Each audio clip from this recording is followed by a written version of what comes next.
Welcome into the Tech Ed Podcast. I'm your host, Matt Kirkner, and I have with me the all-time leading appearance leader on the Tech Ed Podcast, Mr. Mike Cicco, who I think up to this day, Mike, 3 times. That's right. Right, and now is the 4th, and I can't thank you enough, and I've done this before, thanking you for getting this podcast stood up when we did. It's now top 200 in the world for technology podcasts, among a million podcasts, believe it or not, and all of that is thanks to just the incredible guests we had in those first couple months. You were among them. When you tell people you're going to have the president and CEO of the largest robotics and CNC company in the world on your podcast, people are like, oh, maybe they're doing something pretty cool.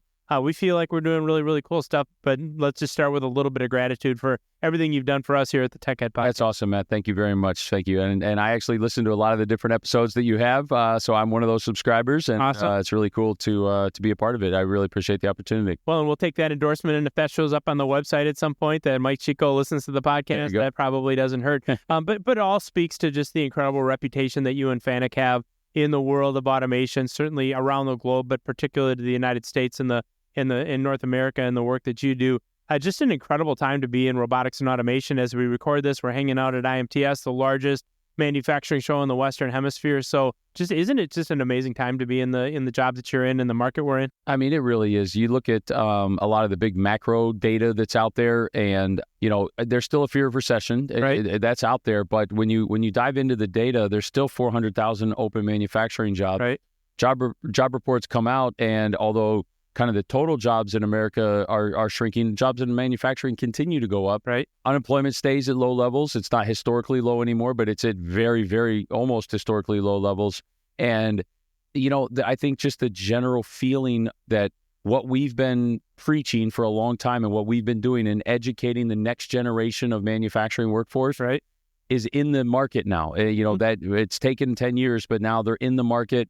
And things are getting easier for people to grasp and understand, and flowing easier, and the fear is away. And so the fear comes into acceptance, and now is built into excitement, and it's really great. Yeah, it really is a great time to be in the market. Absolutely. And you're kind of touching on the edges of the FANUC CERT program, which under the direction of Paul Aiello, your Executive Director of Education, has just flourished across the United States in crazy ways. I've heard you a couple times mention a story of actually doing the new employee orientation and maybe connecting with an employee or two that actually learned about FANUC and came up through automation through the CERT program. So share that with our audience. Yeah, sure, Matt. So, FANUC, we hire people all the time. And when we do that, I tend to wait. I used to wait every quarter, but hiring has picked up a lot. So right. We do it just about every month now.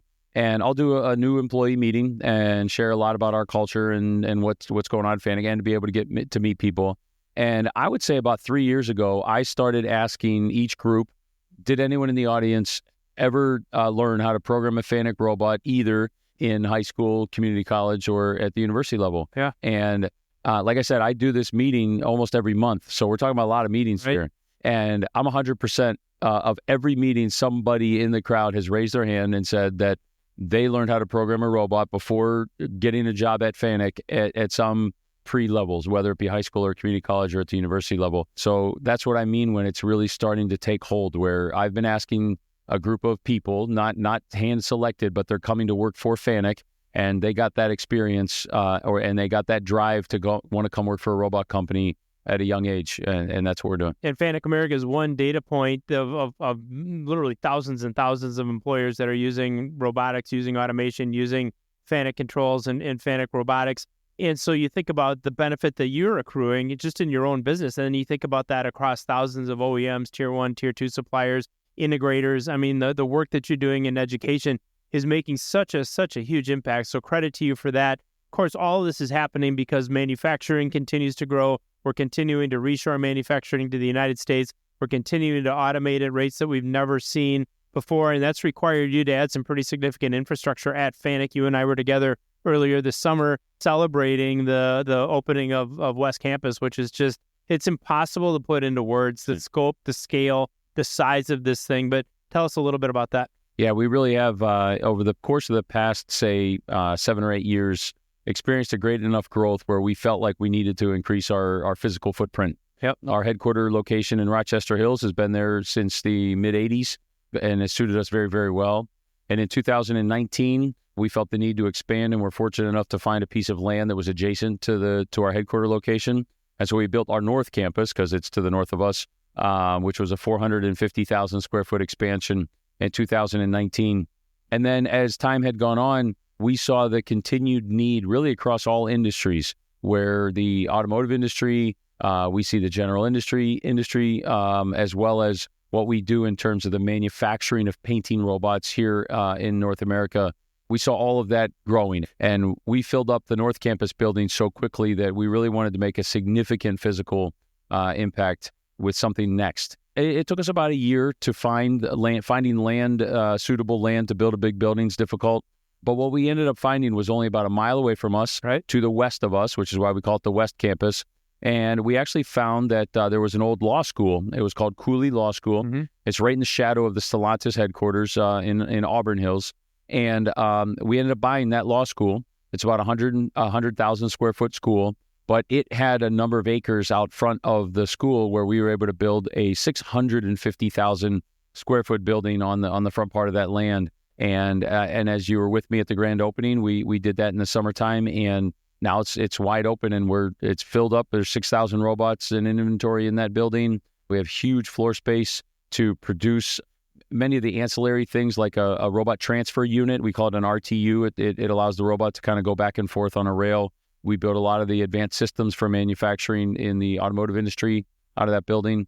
And then we also do a tremendous amount of retrofitting robots for someone's, very unique needs out of that building. And just 650,000 square feet. Put that into perspective. I think you put it in terms of like football fields or something. What did I say? 20 football fields, I think. Something like that. Whatever it was just amazing. Yeah. And I'll just share this with our audience. I was standing at one end of the building the short way, right? So it's kind of rectangular, right? So looking across the short way, and I want to say it was an M2000 robot that you had in inventory. So for folks that are familiar with FANUC, that's a robot that lifts up a car off the ground. So, it's huge, gigantic, right? And I actually have a pic that I took during the grand opening, and it is so far away that it looks like a little LR-mate. And that is just how big that facility is, and it really speaks to the growth that you've had. It speaks to the innovation, and to your point, not just inventorying robots here domestically, but also being able to do that really, really important integration work, which just continues to provide awesome career opportunities for our young people. And we talk all the time about career opportunities in robotics and in automation.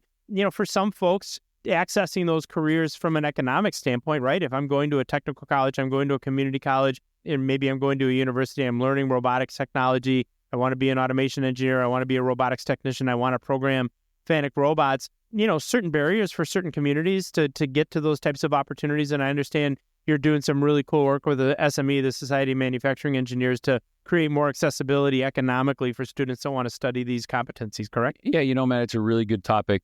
As I mentioned, probably 10 or 15 years ago, we really felt like we needed to touch the education part of our business to try to touch the next generation of manufacturing worker. That we were always selling robots into industry, but we saw the lack of skilled labor that was coming out. And so we felt the need to lean in on that. And so with many education solutions providers throughout the country, we have turned that really into a very impactful thing. And as we sat back and thought about what else could we do, how else could FANUC use our name, our size, and our industry impact to help move this along faster.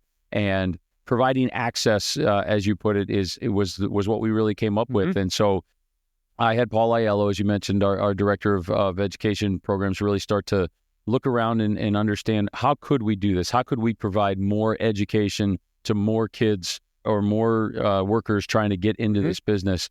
And we came out with that if we could find a way to raise some money, that we could actually start a scholarship fund. With enough money, that fund could be able to provide scholarships to kids really for forever, in perpetuity, because you get enough money into an account, it makes interest, and you use that to pay for scholarships. And so then we got to the next step of looking around and say, how do we do that?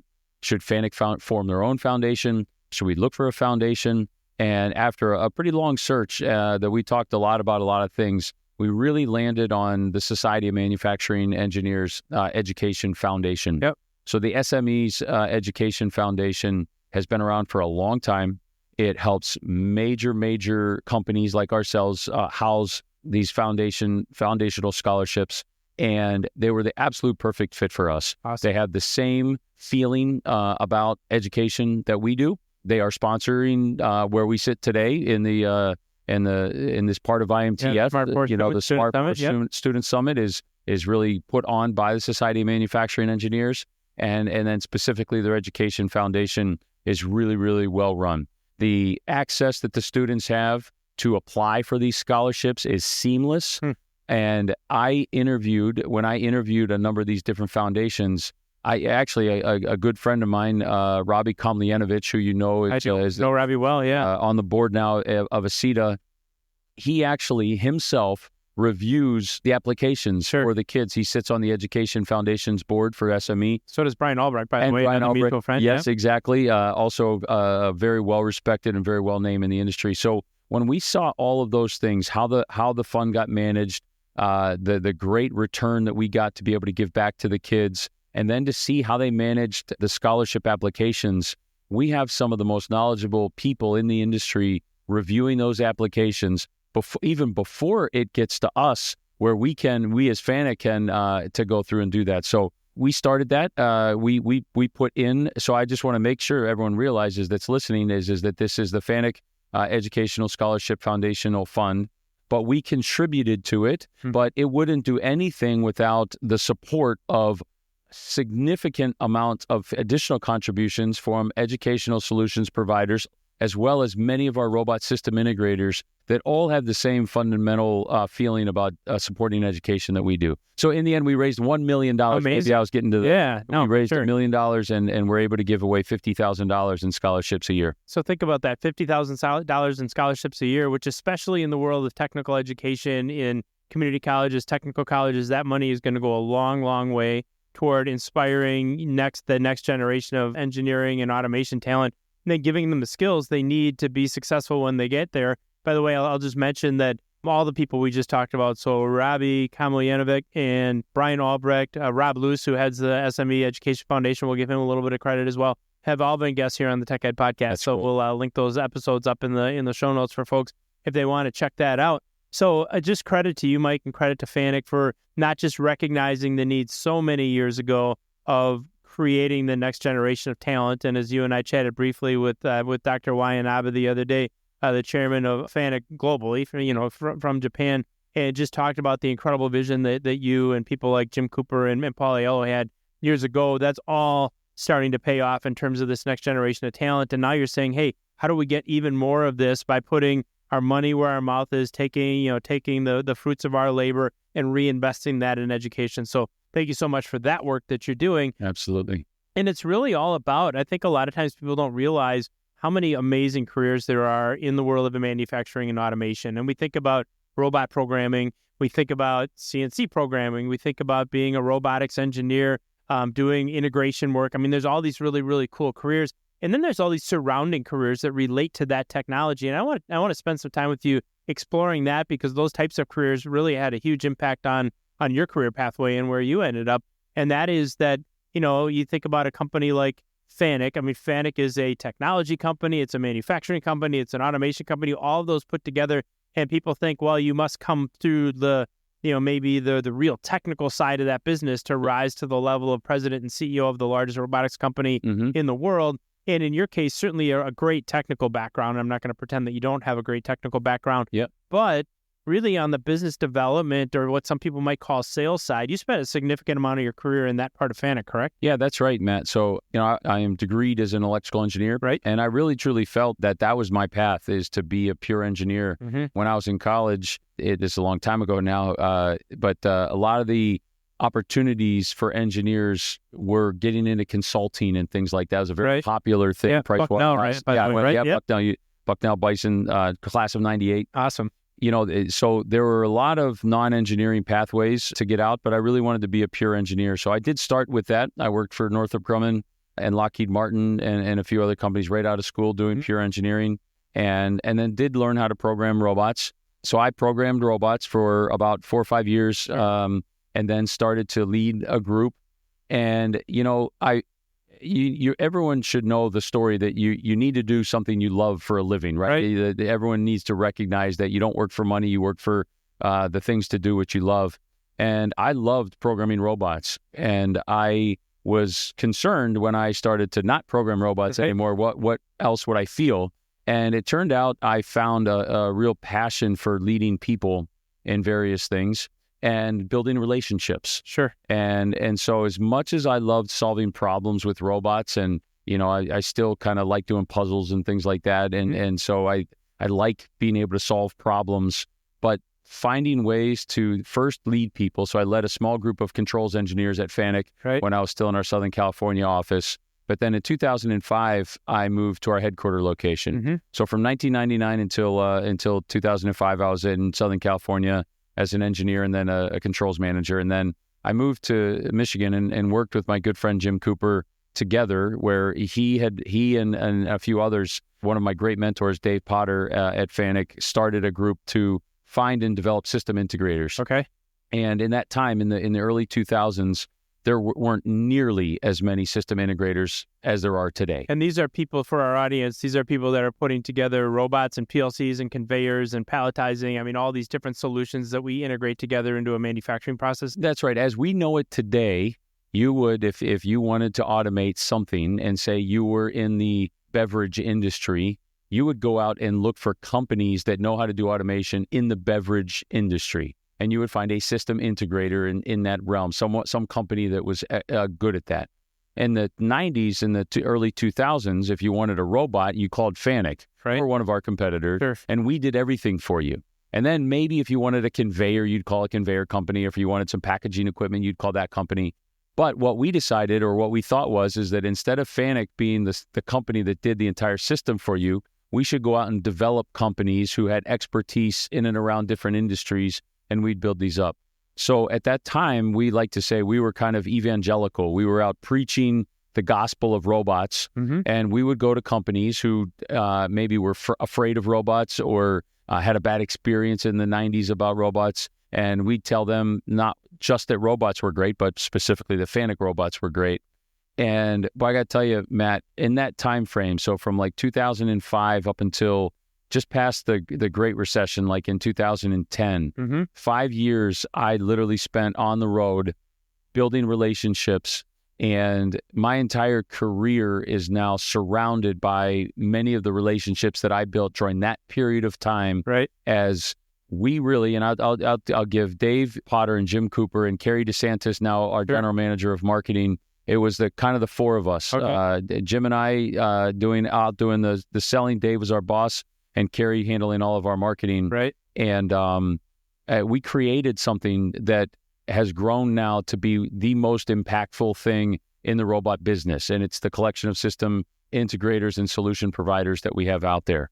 And then second to that is when we created the education group and created the group of educational resellers, that solution providers. We really did that under the same premise that we developed what was 10 or 15 years before that in terms of developing the system. So build partners that have the same passion that we do and go out and solve problems and solutions. And do that you have. And as you know, I've attended the FANUC ASI event with all of your systems integrators several times, and it's incredible. In some ways, some of these companies might be a tiny bit competitive, but it's really a brotherhood. I mean, they're all in around FANUC, recognizing the incredible technology, and then helping each other in a lot of cases, sharing best practices. So it really is kind of it has that kind of family feel to it and a mission feel to it, right? I mean, these people feel like they're not just going to work every day putting robots together with PLCs and other manufacturing technology or what have you. I mean, they really feel like they're driving American manufacturing and North American manufacturing forward and doing really, really important work. And credit to the folks that you met, Dave and Jim. Certainly, I know well, and I know Kerry well, and and I've gotten to know you really well over the years as well. And so, credit to you for that incredible work. I'm not going to tell you who told me this week, but I think you're gonna take this as a compliment. It was one of your team members, right? And we were talking a little bit about the person who is Mike Cicco, your leadership style, incredibly inclusive, lots and lots of energy around the work that you do. And, I haven't known all of your predecessors. I knew Rick Schneider a little bit and was actually with you in Japan in 2016 when he handed the reins for president and chief operating officer to you and later president and CEO. But this individual said, Mike Cicco is the perfect embodiment of every FANUC America leader that came before him, and said he is the best of every one of their personality traits. And I can't tell you how often we hear from people who have seen you, not just be their leader, but grow as a leader, right? Because becoming a leader and then getting better at it over time, it's a process. Sure. But I would love, in the time that we have left, to explore just a little bit the whole idea of leadership. I mean, that was now 8 years ago almost, or I guess more than 8 years ago, when you had that promotion, and then you had all the leadership experience leading up to that. Tell us a little bit about what makes a great leader in a company like FANUC America. Yeah, I've had a lot of mentors over time. So maybe the first thing that's important is it's important to be a mentor, because to be a great leader, you need to have mentors that kind of show you the way. And I guess the one first step that I would say is that I had a lot of great mentors over time in every area. I have an engineer, unfortunately passed away in California, that taught me the ropes. His name was Mike Rubina. He was an engineer like me, and we were kind of kids at the time. But he taught me a lot about, first, how to handle yourself in certain situations. And then I had a guy named Rush LaSalle from a sales perspective in Northern California that kind of taught me the sales ropes.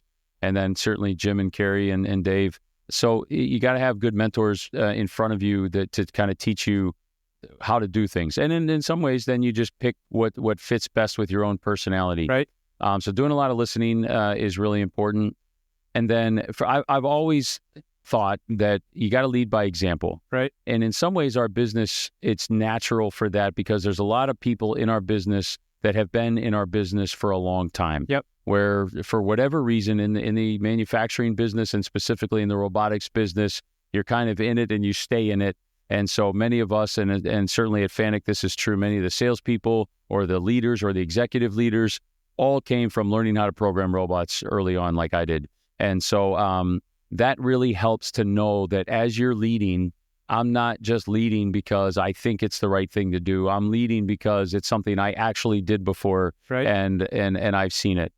And, I, for whatever reason, is maybe come from my parents. My dad's a professional clown. I didn't know if you know that, I didn't know that. Yeah, he's a doctor. He was a doctor, and he's also a professional clown. I love that. And so it is inherently very personable. Sure. And so I've just had that trait all my life. And for whatever reason, I'm pretty good at remembering people's faces and names. Mm-hmm. And so I make it a really good point to try to get to know as many, or if not all, of the FANUC members that we have. And sure. So I also think that's a great leader, that it really doesn't matter what level of position you have at FANUC, you add a significant amount of value to our company. And so, I like to lean in on that and really have that as one of my leadership traits. Absolutely. I have a long time saying that and I think I stole it from probably Stephen Covey, or it might have been Dale Carnegie, but the sweetest sound, or the sweetest word in any language, is the sound of your own name. Mm-hmm. And when somebody, affirms your existence and importance by remembering who you are, and especially when that comes from somebody like a Mike Cicco, who's risen to the level that you have at FANUC, and leading a company like yours, when you're able to see somebody they haven't seen in a while and address them by name, certainly that affirmation that goes along with that for that individual, there's no other way to do that. And you mentioned the importance of listening, the importance of being a good mentor, the whole affability and being approachable. And, I did not know your dad was a professional clown. When I was little, my dad was a clown too. I can't say he was a professional one, but he dressed up in the clown costume in the parade every year for the 4th of July, and a lifelong business development person. I think you've met him at one point or another. And those traits are so incredibly important. And then to your point, leading by example. I talk a lot about my belief that, you get the behaviors and leadership that I say leaders get the behaviors they exhibit, expect, and tolerate. Mm-hmm. And it starts with exhibiting and walking the walk, and you've done that for your entire career. Yeah. So just want to thank you, Mike, for joining us on the Tech Ed Podcast, for the incredible innovation. Well, give me just a really quick synopsis of what are the next 12 to 24 months going to look like for FANUC. What's on the horizon? Well, what we're displaying here today, so going back a little techie on this, in our booth we have the next generation controllers that we invented that we're releasing into the marketplace here at IMTS.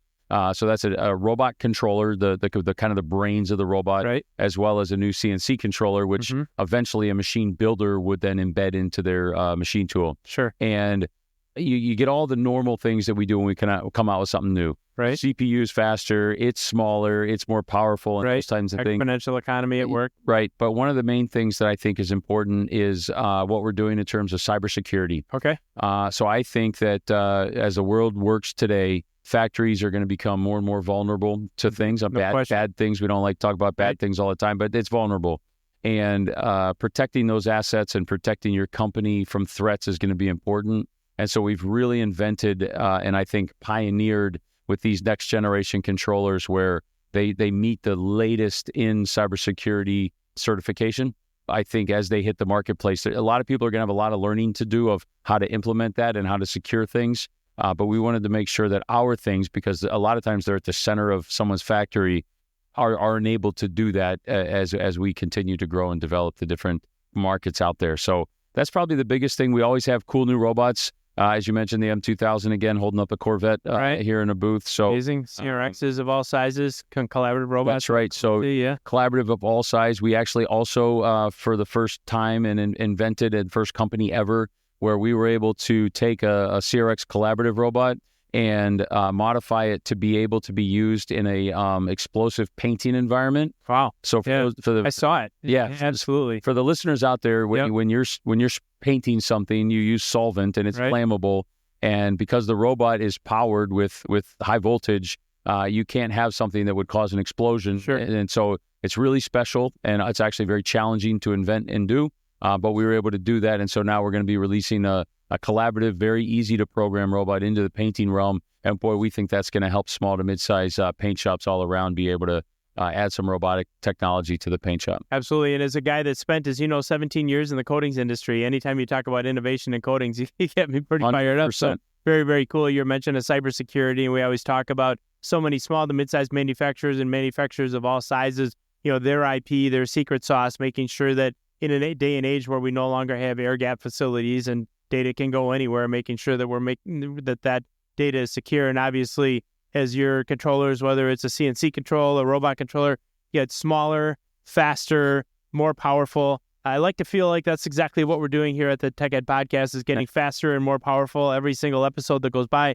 This episode, no exception whatsoever. And Mike, just can't thank you enough for joining us on the podcast, all the support. Thanks for being here. Matt, thanks for the friendship. Thanks for the partnership. We really appreciate it. Thanks for having me. It's a friendship and a partnership indeed, in that order. Mike referenced some really cool stuff on this episode of the Tech Ed Podcast. You can check it all out at techedpodcast.com/Cicco4 because it's his fourth episode. So that's techedpodcast.com/CICCO and then the number 4. You can also check us out on social media. We are all over LinkedIn, all over Facebook, all over TikTok, all over Instagram. When you find us there, be sure and reach out and say hello. We would love to hear from you. Love to see you next week on the next episode of the Tech Ed Podcast. Thanks for being with us.